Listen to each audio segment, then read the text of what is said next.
Welcome to science मस्ती। और मैं एक बार फिर से आप सभी के लिए ही और आप सभी के ही क्लासेस को आगे बढ़ाने के लिए उपस्थित हूँ। और आज हम लोग जो टॉपिक्स पे डिस्कस करने वाले हैं वो human respiration in human respiration के बाद अब एनिमल रेस्पिरेशन का बारी आ चुका है।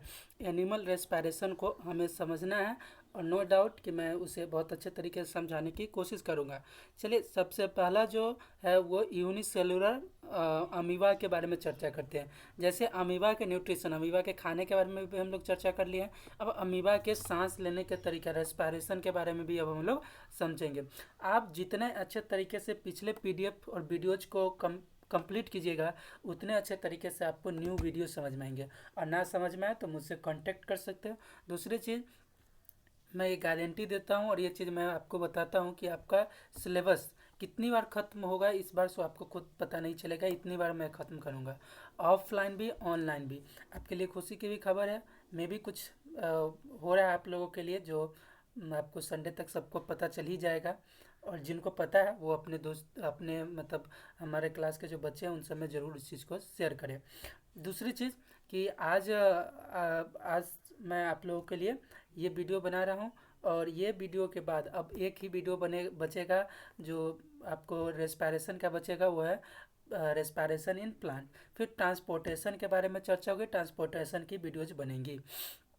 चलिए, तो आज हम लोग बात करते हैं कि ह्यूमन रेस्पिरेशन का पूरा पढ़ लिए कि कैसे उसमें सांस लिया गया, छोड़ा गया, कैसे क्या हुआ क्या नहीं हुआ, सारे चीज़ का हो गया। अब अमीबा की बारी आती है। तो आप जानते हैं अमीबा एक ही सेल है और एक ही सेल में सिंपल डिफ्यूजन सबसे होता है कि भाई सीधे ले लो सीधे निकाल दो। डिफ्यूजन सबसे ईजी तरीका है, सबसे ईजी तरीका है तुमको यूनिसेलुलर में।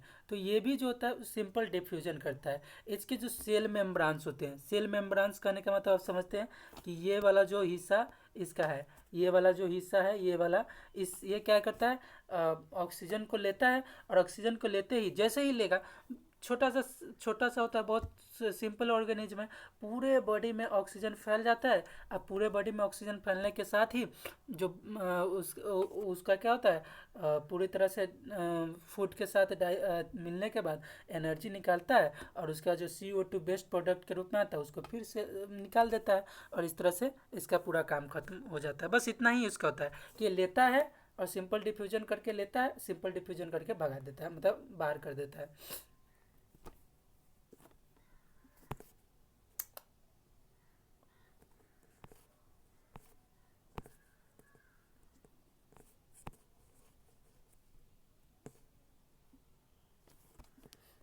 देखिए यहाँ पे लिखा भी है, amoeba cell membrane amoeba cell membrane itself act as a respiratory surface.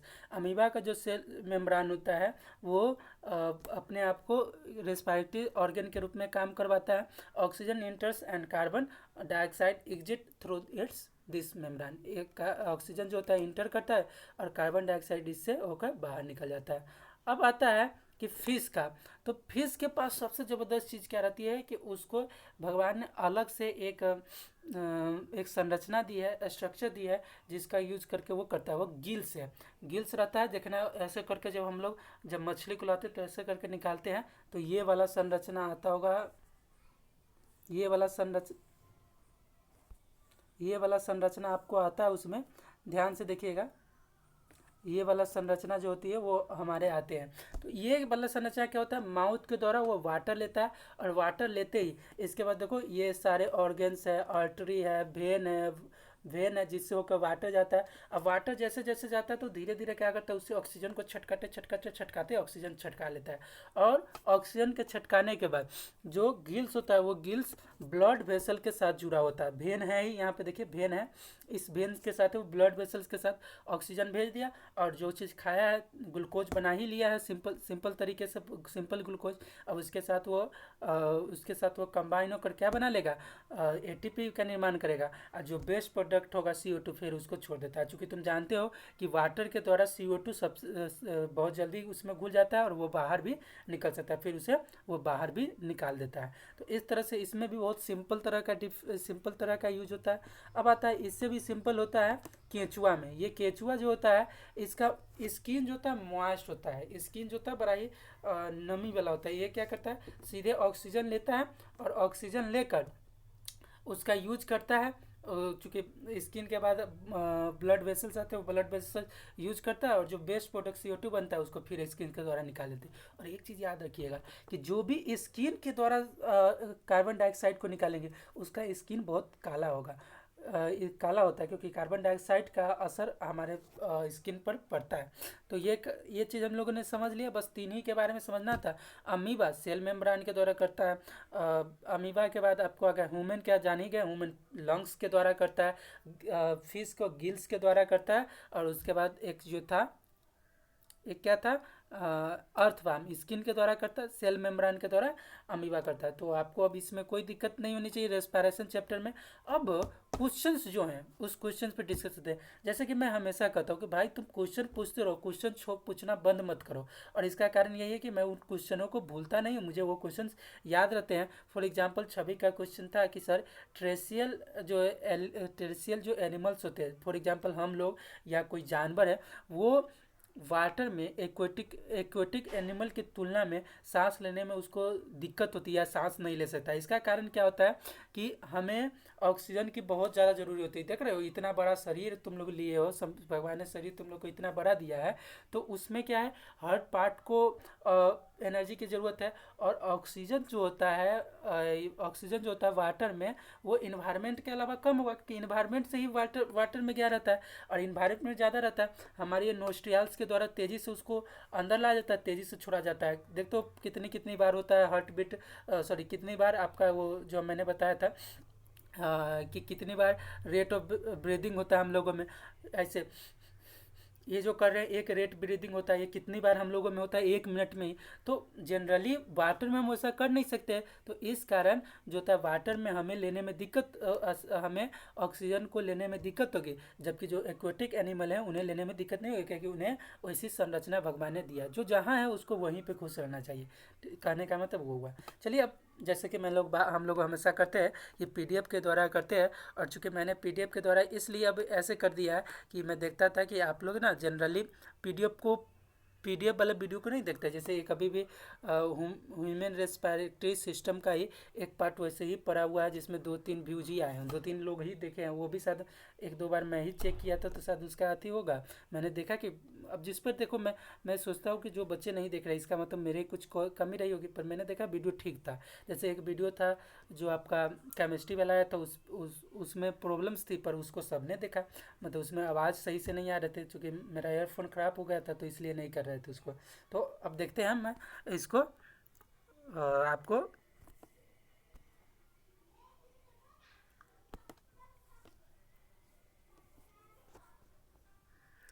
एक exchange of gases in other organism, respiration in amoeba. Amoeba is single celled animal. में amoeba depends on simple diffusion of gases for breathing. amoeba जो होता है, amoeba किस चीज़ पर depend करता है, simple diffusion of gases पर डिपेंड करता है। The exchange of gases in amoeba takes place through its cell membrane. जो एक्सचेंज ऑफ गैसेज होता है अमीबा में, वो टेक प्लेस किस चीज़ होता है, उसके सेल मेम्ब्रेन के द्वारा होता है। Amoeba lives in water. Amoeba किस में निवास करता है, वाटर में लिव्स करता है। This water has oxygen dissolve in it. और इस जो वाटर में ऑक्सीजन डिजॉल्व रहता है। The oxygen forms water diffuses into the body of amoeba through its cell membrane। और जो वाटर होता है वो डिफ्यूजेज रहता है बॉडी में कि अमीबा के किसके द्वारा जाता है, तो सेल मेम्ब्रेन के द्वारा जाता है, जो पहले ही मैंने बता दिया।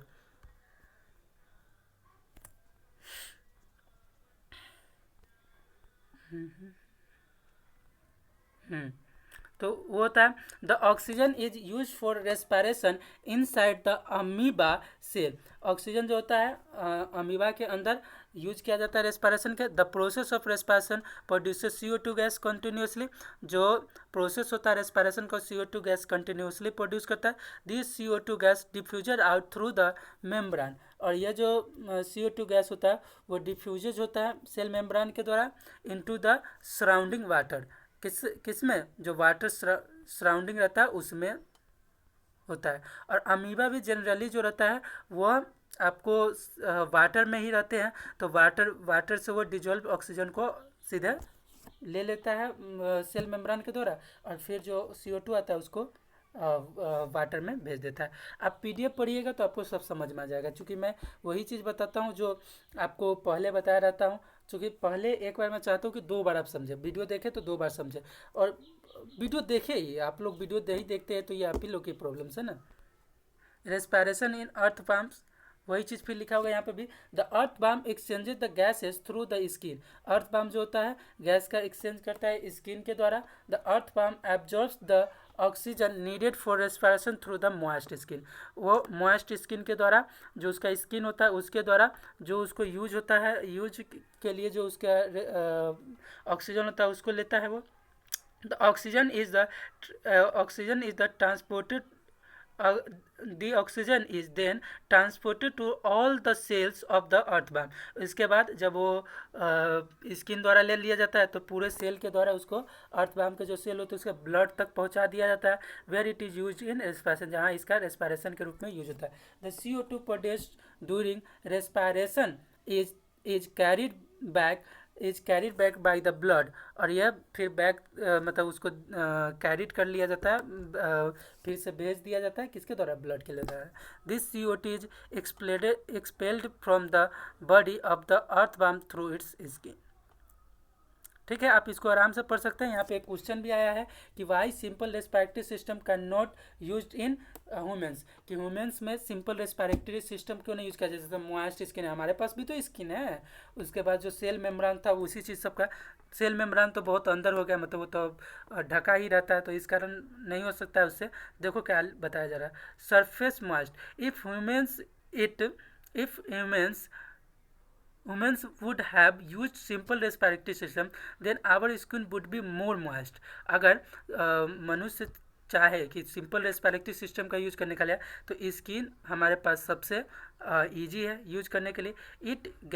If gases diffuses through skin in human, अगर गैसेज जो है डिफ्यूजेज हो स्किन में ह्यूमन के द्वारा, they will not receive sufficient oxygen, way sufficient oxygen नहीं कर सकते, क्योंकि इतना बड़ा शरीर है। और तुम समझो ना कि स्किन के द्वारा कितना ऑक्सीजन को हम अति कर सकते थे, ऑक्सीजन को कितना ले सकते हैं? बहुत कम। उसके बाद कपड़ा पहने रहते हैं, बहुत सारा चीज़, तो उसमें तो ऑक्सीजन को और आने में दिक्कत होगी, तो उसका यूज कैसे होगा? If gases were to travel in human body through diffusion, it will take years to reach from one into another।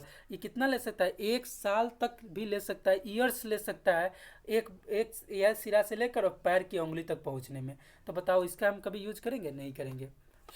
आप ब्लड के द्वारा आसानी से केयर कर सकते हैं। ब्लड के द्वारा जब ये कैपिलरीज जो होता है ब्लड का जो टिश्यूज होता है उसको पहुंचता है, वो ब्लड सेल्स को भेजता है, ब्लड सेल्स पूरे शरीर में उसका कर देता है। ठीक, रेस्पिरेशन टू फिश पढ़ लीजिएगा तो आपको समझ में आ जाएगा। उसके बाद एक क्वेश्चन है नोट में, जो human die under water, human जो है वाटर के अंदर में मर सकता है, because their lungs are made to work in air not in water, क्योंकि उनका जो लंग्स होता है वो वर्क करने के लिए एयर में बना होता है, ना कि वाटर में। Terrestrial animals can breathe in atmosphere, but animal that live in water aquatic need to use the oxygen dissolve in water since the amount of dissolved oxygen in water is fairly low compared to the amount of oxygen in the air, the rate of breathing in aquatic organism is much faster than that seen in terrestrial organism।